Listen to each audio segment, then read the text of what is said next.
En pensant à aujourd'hui et à ce jour de fête, pour Buddy et pour chacun d'entre nous, j'ai pensé à une autre fête qu'il y a dans la Bible et j'aimerais en lire le texte dans l'Évangile de Jean, au chapitre 2. Je lirai les 11 premiers versets. 2 jours après, il y a eu, non pas un baptême, mais un mariage à Cana en Galilée. La mère de Jésus était là et on avait aussi invité Jésus et ses disciples à ce mariage. À un moment donné, il ne resta plus de vin. La mère de Jésus lui dit alors, « Ils n'ont plus de vin. » Mais Jésus lui répondit, « Mère, est-ce à toi de me dire ce que j'ai à faire ? Mon heure n'est pas encore venue. » La mère de Jésus dit alors au serviteur, « Faites tout ce qu'il vous dira. » Il y avait là 6 récipients de pierre que les Juifs utilisaient pour leur rite de purification. Chacun d'eux pouvait contenir 100 de litres. Jésus dit aux serviteurs, « Remplissez d'eau ces récipients » et ils les remplirent jusqu'au bord. Alors Jésus leur dit, « Puisez maintenant un peu de cette eau et portez-en au maître de la fête. » C'est ce qu'ils firent. Le maître de la fête goûta l'eau changée en vin. Il ne savait pas d'où venait ce vin, mais les serviteurs qui avaient puisé l'eau le savaient.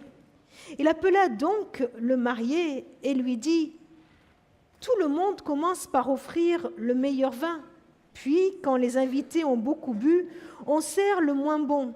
Mais toi, tu as gardé le meilleur vin jusqu'à maintenant. » Voilà comment Jésus fit le premier miracle, le premier de ces signes miraculeux. Quand les invités, à Cana en Galilée, il manifesta ainsi sa gloire et ses disciples crurent en lui. Juste une question. Qu'est-ce qui vous étonne le plus dans ce texte ? Les serviteurs. D'autres ? Qu'est-ce qui vous étonne le plus dans ce texte ? Mon heure n'est pas venue. C'est troublant, hein ? Ouais. 600 litres. Tu te demandes ce qu'ils en ont fait, hein ?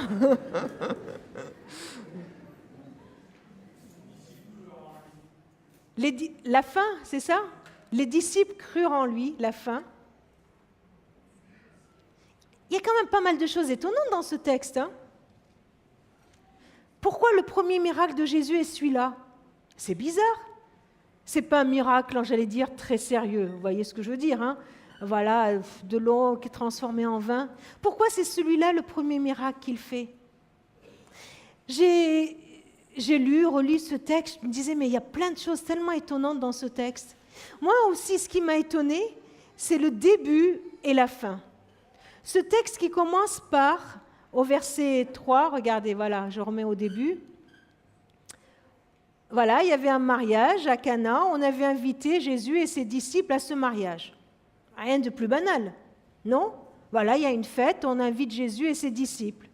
Buddy fait une fête pour son baptême et on a été invité à cette fête. Trucmuche se marie avec je ne sais qui et puis on nous invite à la fête. Vous voyez ? Et pendant cette fête, il nous est dit, à un moment donné, il ne reste plus de vin. Voilà, on part d'un petit problème, il ne reste plus de vin, et quelques versets plus tard, il nous est dit, il manifesta ainsi sa gloire, et les disciples crurent en lui. Comment on peut partir d'un vin qui manque, d'un problème, et conclure, et sa gloire a été manifestée. 600 litres de vin, oui, c'était ça. C'est quand même surprenant qu'un début aussi banal puisse se terminer par la gloire de Dieu qui se manifeste. Imaginez que nos journées habituelles puissent démarrer et puis que ça se termine par la gloire de Dieu s'est manifestée. Imaginez qu'on nous dise voilà, nous sommes levés le dimanche matin, on est allés au culte, et à la fin, avant de nous coucher, de nous dire « Et la gloire de Dieu s'est manifestée ». Ce ne serait pas extraordinaire? On se lève, on va dans la rue, on discute, et on nous dit « La gloire de Dieu s'est manifestée ». On se lève et on va au travail, et à la fin de la journée, on conclut « La gloire de Dieu s'est manifestée ». Vous n'avez pas envie de ça? Qu'à la fin de la journée, on puisse dire « La gloire de Dieu s'est manifestée ». Comment ça a marché? Qu'est-ce qui s'est passé pour que la gloire de Dieu, la gloire de Jésus se manifeste? Eh bien, ça a commencé par un manque. Le vin venait à manquer. Oui, peut-être que nous sommes levés ce matin et puis on va faire plein de choses. On est venu au culte, après on va manger, puis on va faire plein d'activités. Et j'aimerais poser une deuxième question. Est-ce que dans cette journée ou est-ce que depuis qu'on s'est levé ce matin, est-ce qu'il y a quelque chose qui manque dans notre journée? Ce texte, dès le début, nous est dit qu'il y a le vin qui est manqué. Oh, rien de bien grave. En tout cas, pour moi, c'était rien de bien grave. Certainement que dans la culture de l'époque, ça devait être grave que le vin manque. Je ne sais pas, peut-être. Mais franchement, ce n'était pas quelque chose de très, très grave que le vin manque. Et est-ce que nous, ce matin, il y a quelque chose qui nous vient à l'esprit? Nous nous sommes levés, on s'est habillés, on a vite préparé les choses, on est parti de la maison. Et puis, est-ce qu'il nous manque quelque chose? Est-ce qu'il y a un manque dans notre vie? Ce récit, pour qu'il ait lieu, il a fallu qu'une femme puisse remarquer qu'il manque de vin. Il a fallu que Marie puisse reconnaître qu'il y a un manque.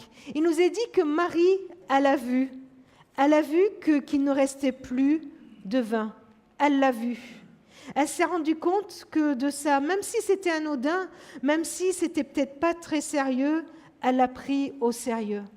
Et peut-être que dans nos vies, nos manques, on n'ose pas trop les prendre au sérieux, parce qu'on ne veut pas devenir des enfants capricieux, on n'ose pas trop les exprimer. Et puis on est des grands, on peut combler nos manques tout seul, non?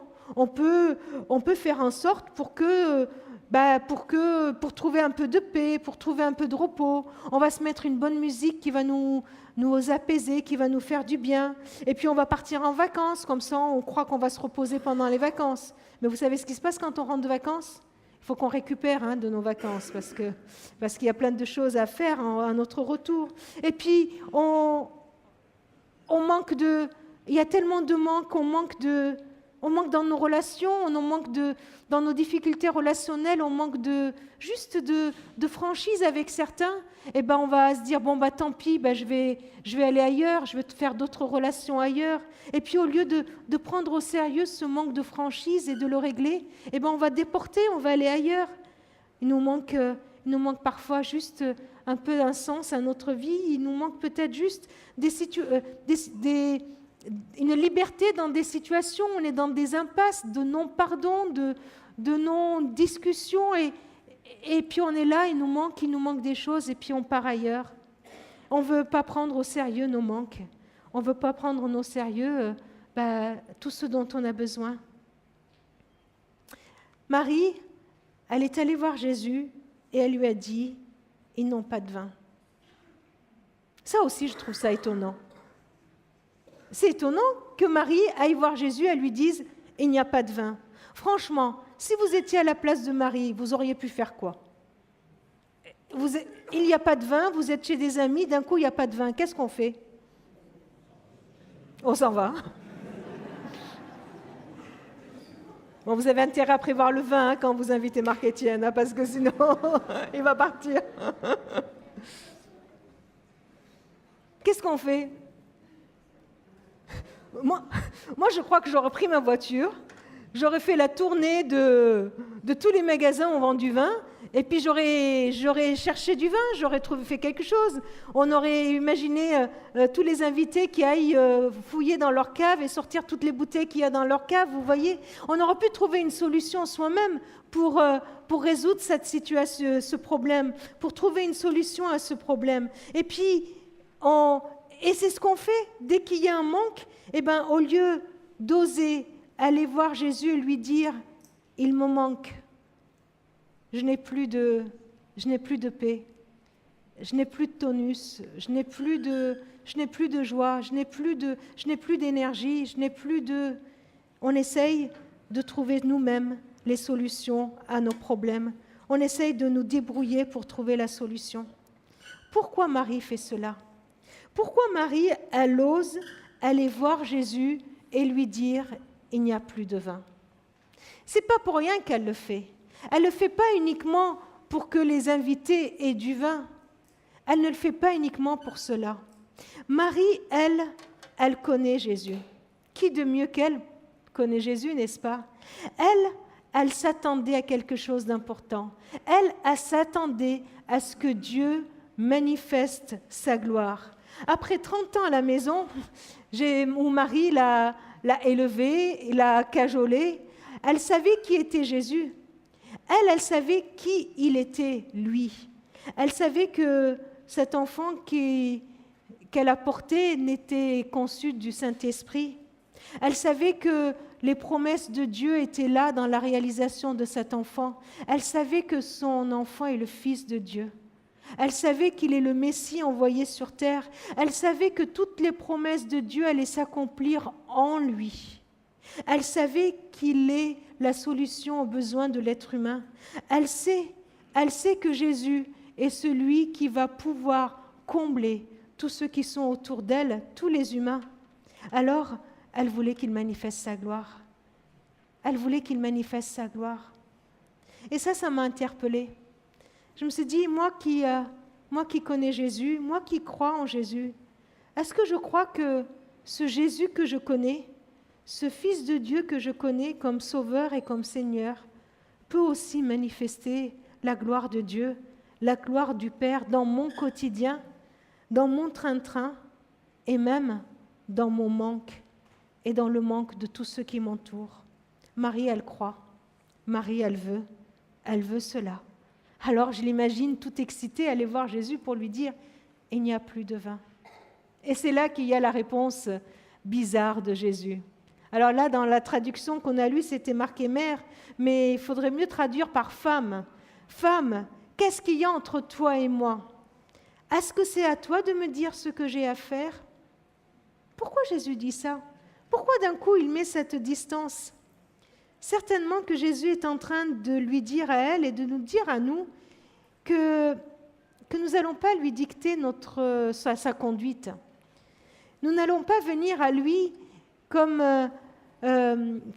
ou pour attendre juste à ce qu'il fasse quelque chose et partir. Il n'agit pas comme nous voulons en notre temps à nous.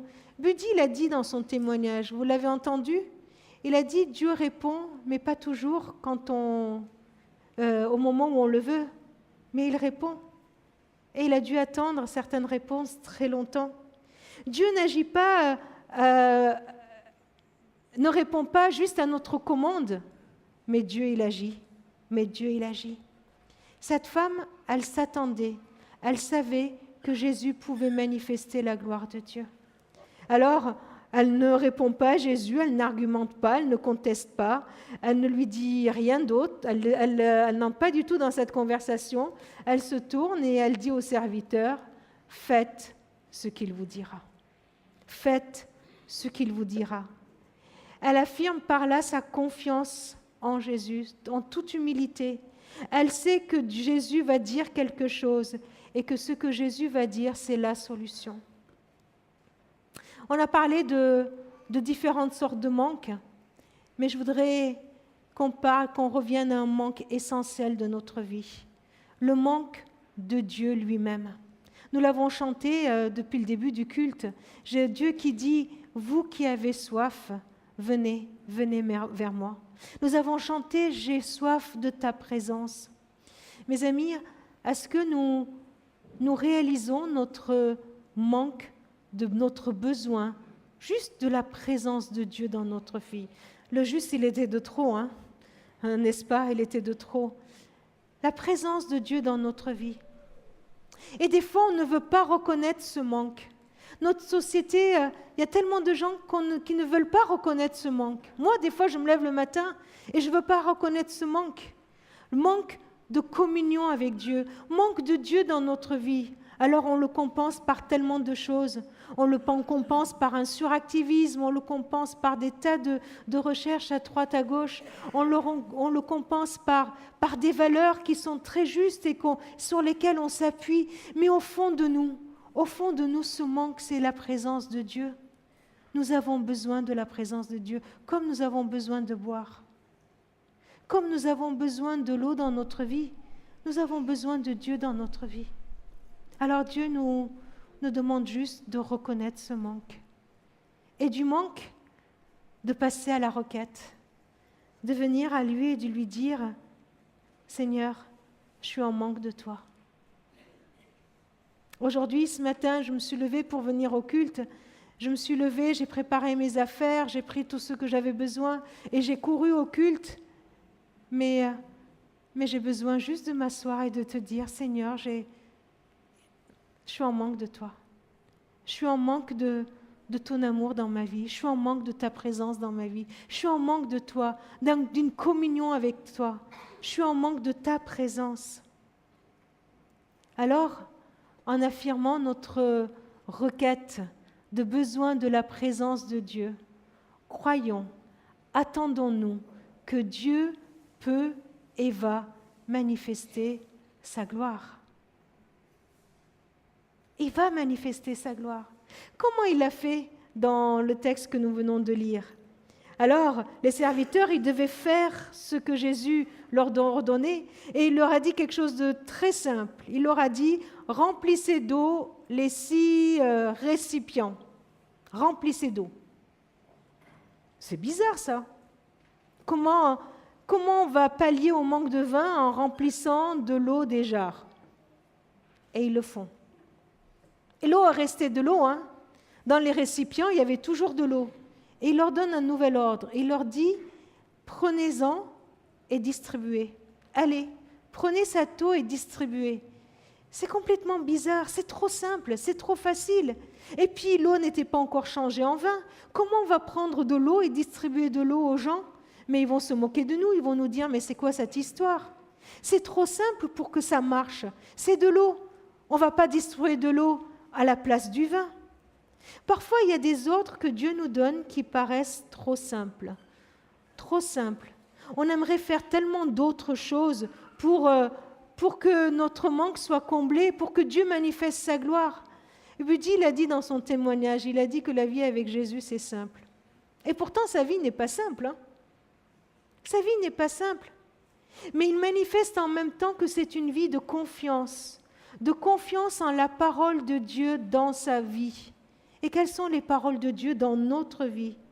Jésus, dans Jean 1, il nous a dit, certains ont accueilli Jésus. Ils ont cru en Jésus. Ce texte nous dit que tous ceux qui accueillent Jésus, Jésus nous accorde le privilège de devenir enfants de Dieu. Trop simple. Ce n'est pas par une naissance naturelle, ni sous l'impulsion d'un désir, ou encore par la volonté d'un homme qu'ils sont devenus enfants de Dieu. Mais c'est de Dieu qu'ils sont nés. On a chanté « Je ne suis plus esclave de la peur, je suis enfant de Dieu ». Et ce texte nous dit que pour devenir enfant de Dieu, il faut accueillir Jésus, croire en lui. Et comme ses serviteurs, je pourrais avoir la tentation de lui dire « Mais c'est trop simple, on ne va pas juste remplir d'eau les récipients, on ne va pas distribuer de l'eau. » Et on pourrait lui dire « Mais c'est trop simple, c'est tout ce qu'il faut faire pour devenir enfant de Dieu, pour être enfant de Dieu. » Jésus nous dit « Si tu reconnais publiquement de ta bouche que Jésus est le Seigneur, si tu crois dans ton cœur que Dieu l'a ressuscité, tu seras sauvé. Tu seras sauvé. Tu auras la vie éternelle. Tu n'as pas besoin de faire de longs pèlerinages, tu n'as pas besoin de faire 36 000 choses. Crois, fais confiance, confesse de ta bouche, reconnais-le de ta bouche, comme l'a fait Budi. Il a reconnu de sa bouche, il a témoigné que Jésus est son Seigneur. Il a reconnu dans son cœur que Dieu l'a ressuscité d'entre les morts, qu'il est vivant. Crois et tu seras sauvé. Trop simple? La manifestation de la gloire de Dieu ne se fait pas dans tout ce que nous pourrions faire, mais à chaque fois que nous croyons en sa puissance à lui, en sa parole à lui. Quand je crois en lui, en ce qu'il dit, dans la véracité de ce qu'il dit, alors sa gloire se manifeste, alors sa puissance se manifeste. Un peu plus loin, toujours dans les écrits de Jean, il nous est dit que si nous reconnaissons nos péchés, pas besoin de les cacher, pas besoin de faire des choses pour être pardonné, il faut juste les reconnaître. Alors il est fidèle et juste. Il nous pardonnera nos péchés, nous purifiera de tout mal que nous avons commis. Tu n'as pas besoin de rester enchaîné avec des souvenirs des choses mauvaises que tu as pu faire ou des blessures que tu as occasionnées dans ta vie à d'autres. Dis-le au Seigneur. Viens et dis-lui, il me manque un pardon, donne-moi ton pardon. Viens et dis-lui, il me manque d'être délivré. Et il t'accordera son pardon. Viens lui dire, Seigneur, j'ai besoin que tu m'enlèves cette culpabilité que j'ai dans mon cœur. Et il le fera. Seigneur, j'ai besoin d'une réconciliation avec toi et avec les autres, avec des membres de ma famille, avec des amis. Et il le fera. Trop simple? Les serviteurs n'ont pas dit que c'était trop simple. Les serviteurs, ils ont osé. Quelqu'un a dit, ce qui était étonnant, c'est ce que les serviteurs ont fait. Ils ont osé prendre au sérieux la parole de Jésus. Ils ont rempli d'eau les récipients. Ils sont allés puiser cette eau et ils l'ont distribuée. Et ceux qui ont goûté cette eau, ce n'est pas de l'eau qu'ils ont bu, c'est du vin et du très bon vin. Parole de connaisseur, hein? Et c'était du très bon vin. Tout le monde était étonné qu'on serve le bon vin à la fin du repas. C'était du très bon vin. Et ce n'était pas un peu de vin, mais 600 litres. Une quantité énorme de vin. Alors pourquoi cette quantité énorme? Je crois que c'est juste pour illustrer une facette de la générosité de Dieu. Dieu ne veut pas nous donner un petit salut, un petit pardon, un peu de paix, un peu d'amour. Il veut nous inonder. On l'a chanté, hein? Viens, inonde-moi. Il veut nous inonder, il nous inonder de sa présence. Jésus a dit, je suis venu pour que les humains aient la vie. Ça aurait pu s'arrêter là. Je suis venu pour que les humains aient la vie. Mais il continue pour qu'ils aient la vie en abondance, en plénitude de vie. Jésus ne veut pas qu'on vivote, mais qu'on vive pleinement, en plénitude de vie. Je suis le bon berger. Le bon berger est prêt à donner sa vie pour ses brebis. Et c'est ce qu'il a fait. C'est exactement ce qu'il a fait. Alors, mes amis, voulons-nous que la gloire de Dieu se manifeste dans nos vies? Alors, osons reconnaître notre manque de lui. Venons le lui dire, Seigneur, je suis en manque de toi. Je suis en manque de toi et je veux voir ta gloire se manifester. Et je suis prêt à faire tout ce que tu me diras. Je suis prêt à croire. Je suis prêt à te suivre. Je vous invite juste qu'on reste dans le silence une minute et que chacun nous puissions répondre au Seigneur dans notre cœur. Peut-être que vous n'avez jamais osé parler à Dieu. Comme l'a dit Buddy, on peut le dire avec nos mots simples. Parlez dans votre cœur. Dieu entend ce qui est dit dans notre cœur. Dieu nous entend. Et dans notre cœur, osons lui dire, Seigneur, je suis en manque de toi. Je veux croire. Je veux croire en toi.